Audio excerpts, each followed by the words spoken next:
Nazario দিনহো কাকাদের পর ব্রাজিলে যে দলটা ছিল, নেইমারের মতো স্কিল, দানি আলভেসের মতো ডেডিকেটেড প্লেয়ার, থিয়াগো সিলভার মতো ওয়াল, মার্সেলোর মতো ম্যাজিক্যাল পাস, ডেভিড লুইসের সেই দৌড়, উইলিয়ান অস্কারের ম্যাজিক, কৌতিনহোর মতো ডি বক্সের বাহির থেকে কিক, এসব আর ব্রাজিল ম্যাচে দেখা যায় না।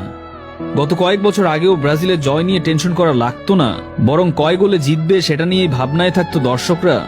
আবার সেই পুরনো ব্রাজিল কখন যে ফিরবে?